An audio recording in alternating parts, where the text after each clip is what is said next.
What if I told you that the spectacular, fire drenched ritual from coastal India, the one colonial authors called devil worship, is actually a beautiful system of spiritual justice and community?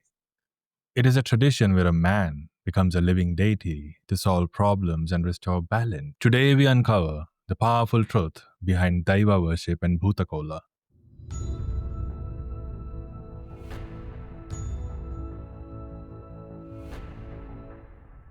Namaste and welcome back to Chaturya, the fourth state, the channel where we explore the surreal and the supernatural through the lens of history, culture, and folklore. I'm K. Kumar, author of Daiva, and today we are diving deep into the spiritual world of coastal Karnataka, the land called Tulunadu.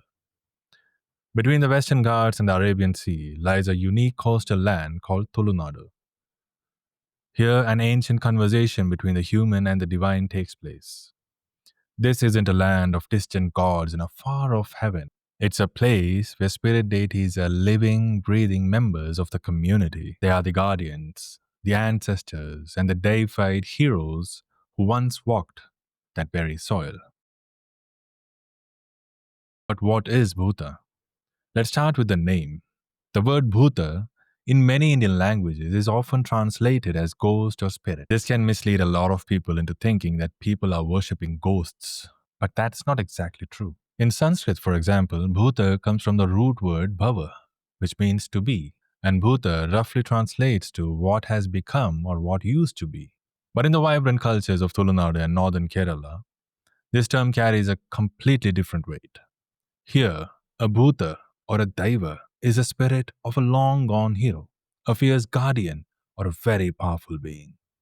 Their stories are etched into the folklore of the land. They can be associated with some Puranic deities, or they can be great ancestors who, through their deeds, became divine. The terms Bhuta and Daiva are used interchangeably now, and the worship of these deities is called Daiva Aradhane in Tulunadu. The ritualistic dance is where a dancer invokes a spirit and allows them to enter their body. This sacred dance is called Kola in coastal Karnataka and Teyyam in northern Kerala. The process and the purpose are incredibly similar, and both are a completely sensory immersion happening at night, mostly at night, under the light of burning torches or mashals. The music is a powerful rhythmic pulse that seems to alter the very frequency of the space. The dancer wears an elaborate heavy costume made from materials like tender palm leaves and a massive headpiece called an ani. Their face becomes a canvas for dramatic, vibrant makeup that erases the person underneath. The dance is fierce, aggressive, and filled with raw power. To understand these rituals, you have to look past the spectacle and into the spiritual heart, the spiritual core. The Daivas are divine spirit deities whose purpose is to maintain balance in the community. They are the guardian spirits, the protectors of the village, the land, and its people. They can be deities of the family, the village, or a particular area. These spirit deities have diverse origins. Some are local versions of broader Hindu deities, others are powerful ancestral spirits, or even great heroes like Koti Chinnaya or the twins Kallurti Kalkuda, who, after a great deed or a tragic death, were elevated to divine status. There are also animal spirits like Pilichamundi in the form of a tiger, or the bearer of justice, Panjurli, the boar spirit. The story of Panjurli, made famous by Kantara, perfectly explains the spirit's origin. Oral tradition says a young boar was a pet of the goddess Parvati. As it grew, its wild nature caused destruction in the celestial gardens of Shiva and Parvati, so Lord Shiva decided it must be banished. But Parvati pleaded for its life. So instead of destroying it, Shiva sent the boar spirit to earth, transforming its powerful energy into a divine purpose, that is to protect the people and their lands. The story is about honoring a guardian who protects the crops and ensures the community's prosperity. Like Panjurli, Kallurti, Kalkuda, Satyadevatai, there are hundreds of Daivas. But how are the stories of these hundreds of different spirit deities remembered? This happens through a rich oral tradition of epic ballads known as Paaddana. These are epic poems in Tulu language. They are musical keys narrating the origin of the Daiva, their heroic deeds, and their divine nature. Each melody is a thread in a blend of cultural memory stretching back centuries. Singing the Paaddana isn't just telling a story. It's believed to be a crucial part of the invocation, a vibrational call for the spirit deity to enter the body of the dancer. This oral tradition is vital, preserving a worldview where culture is deeply connected to the natural world.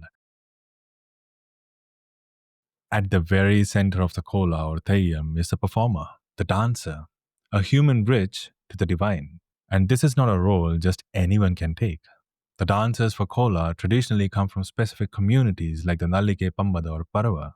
It is a sacred duty passed down through generations. The preparation is incredibly rigorous. For days, the performer undergoes spiritual training. On the day of the ritualistic dance, the transformation begins. The makeup is applied, the elaborate costume is put on, and sacred ornaments are given to the dancer. In Kola, there are three stages to this. In the first stage, the dancer receives the sacred oil. It's called ennebulya. In the second stage, he adorns the makeup on his face and wears the anklets called gaggara. And in the final stage, he wears grand accessories like the ani. As the music intensifies, the performer is believed to enter a trance. His ordinary self recedes and his consciousness becomes a vessel for the Daiva or spirit deity. He is no longer just a man, he is a god walking among them. This is why the performer, the dancer, is treated with utmost reverence. Eventually, in the nudi session, oracular activities happen. The possessed dancer listens to the problems and prayers of the audience and provides divine solutions. For the duration of the ritual, a man can become the divine presence, worshipped by all, including the most powerful members of the society. In this moment, the illusion of social hierarchy dissolves. What we see is more than just a performance, it's a living, breathing system of the sacred, a system of faith and justice. If exploring these hidden dimensions of human culture resonates with you, consider subscribing and clicking the bell icon. The 4-state channel is dedicated to uncovering the stories behind traditions from all over the Indian subcontinent, and your support makes it all possible.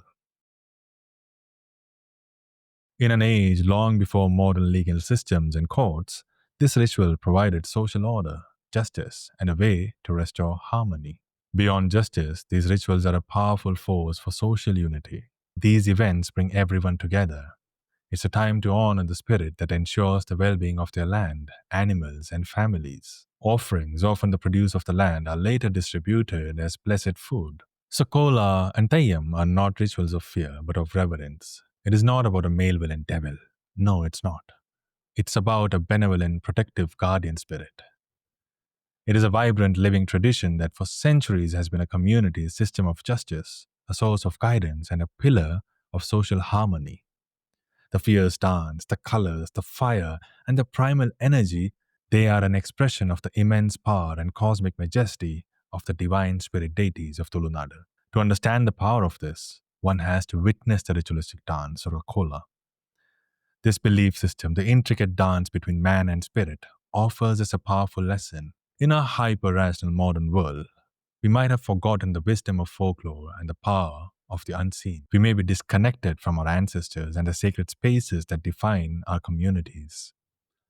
But the Tulu people show us that there's another way, a way to find guidance and strength, not from the tangible, but from the spiritual. What are your thoughts on this powerful tradition? Do you believe consciousness can be a bridge to other realms? Share your perspective in the comments below. And for more deep dives into the truths behind our world's most fascinating traditions, don't forget to like and subscribe. Thank you for watching The 4th State. May the Daivas be with you.